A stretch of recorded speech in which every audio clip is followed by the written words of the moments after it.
Shalom, this is Rabbi Mark Angel at the Institute for Jewish Ideas and Ideals. Thanks very much for looking in on our program today. Please consult our website, jewishideas.org. We have a lot of articles, information relating to a compassionate, intellectually vibrant, and inclusive modern Orthodox Judaism. I received a very thoughtful and problematic question from a young man in California.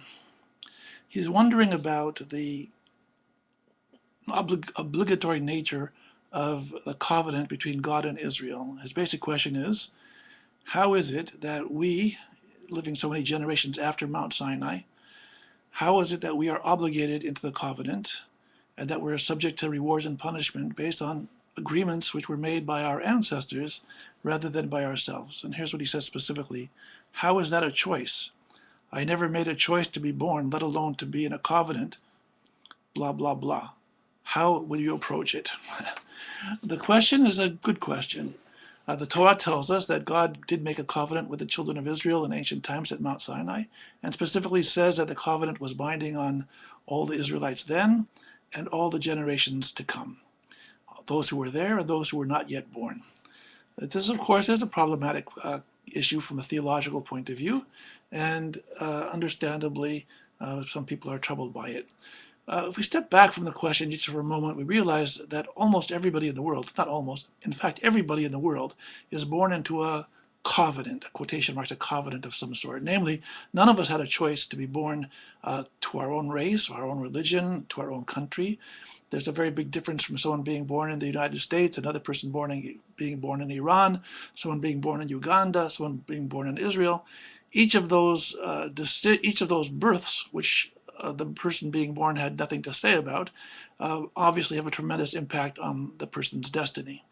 So it's not just a matter of a covenant, to use that word, between God and Israel. It's actually a reality for all peoples. None of us has total freedom in making our ultimate decisions about life. All of us are very much influenced by where we were born, how we grew up, our genetics, all kinds of other influences upon us. However, that doesn't answer the basic question that was raised. And so I want to look at the question again from another point of view. Instead of looking at this as a burden or as a threat of some sort, I would rather look at it in a positive way. Namely, for whatever reason, God chose the people of Israel to bear his truth and to teach his truth to the world.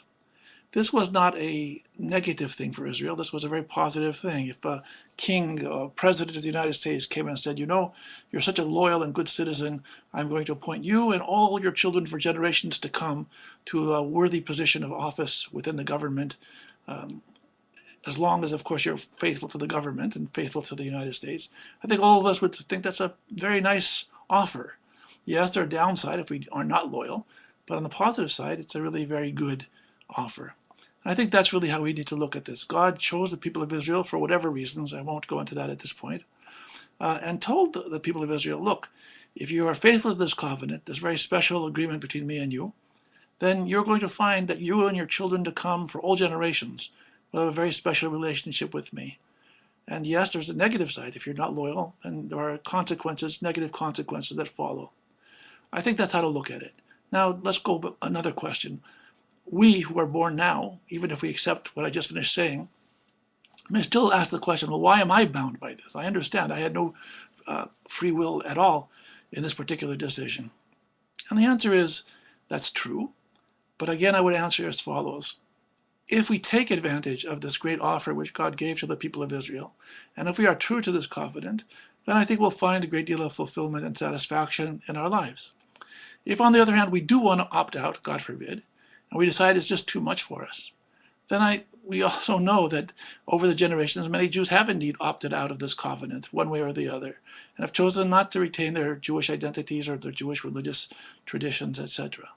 Now, will God then punish them or punish the whole people of Israel? The answer is, I don't know the answer. I'm only an angel, I'm not God. My feeling is that God is great and God is merciful, and God understands the workings of the human mind and the human soul. And God, in his great wisdom, will judge how each of us will be judged in the world to come. I don't think that's an issue that we ought to spend much time on. We ought to live our lives as truthfully and as faithfully as we can, based on our own beliefs and traditions and ideals. We should not feel that we're burdened by or forced into these things, but rather that we observe them and keep them from our own free choice. And if, God forbid, we come to the conclusion we can't follow these things or we don't accept these things, that's a matter between us and God. And we have to have trust that that God is a great, compassionate, Rahaman, kind, and understanding God who wants us to be honest and wants us to be truthful.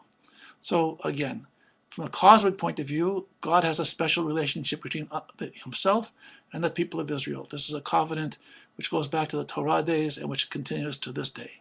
How each individual Jew reacts to that covenant is an individual choice. Yes, the ideal is to accept that covenant as a blessing, as a wonderful challenge, as a great means of fulfillment. And however, if we feel we cannot, for whatever reason, follow that, or we have our own questions, our own doubts, our own issues, and we just can't resolve them, then nonetheless a person should try to be faithful to himself or herself, and also recognize that God is the ultimate arbiter, not fellow human beings. I'm not sure this has clarified the answer in full, but it's a way of thinking about this particularly difficult issue, and I hope it's been helpful to you. Please feel free to share your questions by emailing me at mdangel@jewishideas.org. I wish you all the best. Chazak, chazak. Stay healthy, stay happy, and stay loyal to the wonderful covenant between God and Israel. Shalom, shalom.